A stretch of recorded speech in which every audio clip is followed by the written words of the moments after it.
Tidbits from TNT, Thursday, August 22, 2024. Listen to the full version on the official dinarreport.com website and become our supporter on Patreon. Tishwash. Saudi Foreign Minister arrives in Baghdad on official visit. Saudi Foreign Minister Faisal bin Farhan arrived in the Iraqi capital, Baghdad, on Thursday, on an official visit. According to what an informed source told Shafaq news agency, bin Farhan is scheduled to hold talks with senior Iraqi officials during the visit to discuss bilateral relations between the two countries and the latest developments in the region. The source stated that this visit comes within the framework of enhancing joint cooperation and discussing issues of common interest between the Kingdom of Saudi Arabia and Iraq, especially in light of regional developments that require coordination between the two countries to enhance stability and security in the region. Tishwash. Aircraft carrier Lincoln arrives in Middle East with naval strike force. The U.S. military announced that the aircraft carrier USS Abraham Lincoln and its accompanying destroyers arrived in the Middle East after Defense Secretary Lloyd Austin ordered this naval strike group to accelerate its transfer to the region. This brings to two, at least temporarily, the number of U.S. aircraft carriers currently in the Middle East, where fears of a regional military escalation are growing. Tensions have been rising in the Middle East since Israel assassinated Hezbollah military leader Fouad Shukr in an airstrike in Beirut's southern suburbs. And Hamas political bureau chief Ismail Haniyeh was killed in an assassination in Tehran, which Iran has accused the Hebrew state of being behind. The Lincoln is supposed to replace the aircraft carrier USS Theodore Roosevelt. On Wednesday, the U.S. Central Command, CENTCOM, said in a statement that the aircraft carrier USS Abraham Lincoln, equipped with F-35C and F/A-18 Block III fighters, has entered CENTCOM's area of responsibility. She added that Lincoln is the lead ship in Carrier Strike Group 3, accompanied by Destroyer Flotilla, Deseron, 21 and Carrier Wing, CVW, 9. The Pentagon announced on August 11 that Secretary of Defense Lloyd Austin had ordered the carrier Lincoln to accelerate its transition to the Middle East, after having ordered it to the region earlier in the month. Fears of a major military escalation in the region have grown since Hezbollah and its ally Iran threatened to respond to the two assassinations that took place in the southern suburbs of Beirut and Tehran at the end of last July, just a few hours apart. Link. Tishwash. Iranian-American agreement to keep Iraq away from Middle East events.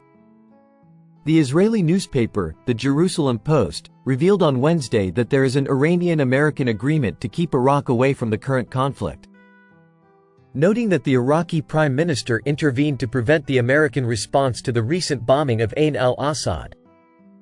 The newspaper said in a report, which was followed by al-Mutala, that there is news circulating in intelligence circles about instructions reaching armed factions inside Iraq to stop attacks against American forces and their bases to prevent the country from sliding into open war, indicating that the Iranian authorities decided to stop attacks against American bases in Iraq as a result of the escalation of tension to unprecedented levels and the increasing risk of Iraq turning into a war zone.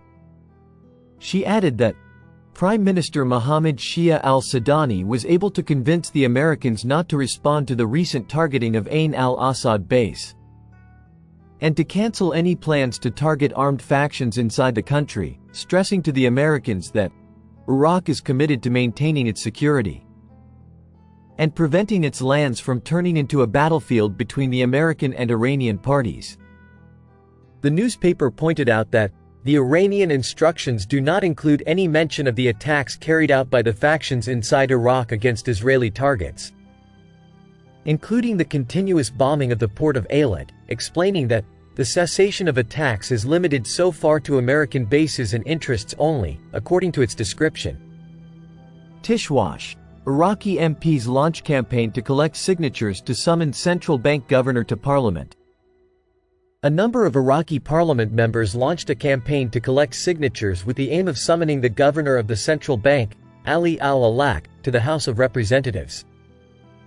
This step comes as part of attempts to determine the details of the central bank's performance and raise the level of oversight over monetary policies and economic reforms. This move reflects the parliament's desire to follow up on the country's financial and banking performance and ensure the achievement of the set economic goals. On August 8, Hadi al-Salami, a member of the Parliamentary Integrity Committee, revealed that his committee has been following up for more than a year on the file of terminating the assignment of the central bank governor, Ali al-Alak, from his position. Al-Salami stated that there are many files and violations related to the central bank, which were referred to the Integrity Commission and the public prosecution, indicating that these violations include issues related to the lack of control over the exchange rate in the market, in addition to millions of dollars in interest received by Arab and foreign banks, including Jordanian banks. Jamal Kuhar, a member of the Finance Committee of the Iraqi Council of Representatives, said in press statements monitored by Al-Mada that 7 or 8 signatures were collected from within the Finance Committee of the Parliament, and the signatures of members of other parliamentary committees are now being collected to support the campaign. Kuhar added that the issue of sanctions imposed on Iraqi banks and the issue of dealing with the dollar are not under the control of the governor of the central bank, but these representatives have different private interests. He continued, if the matter reaches the point of accountability, Ali al-Alak will resign from his position, and he has already submitted his resignation. Listen to the full version on the official dinarreport.com website and become our supporter on Patreon. Source: Dinar Recaps.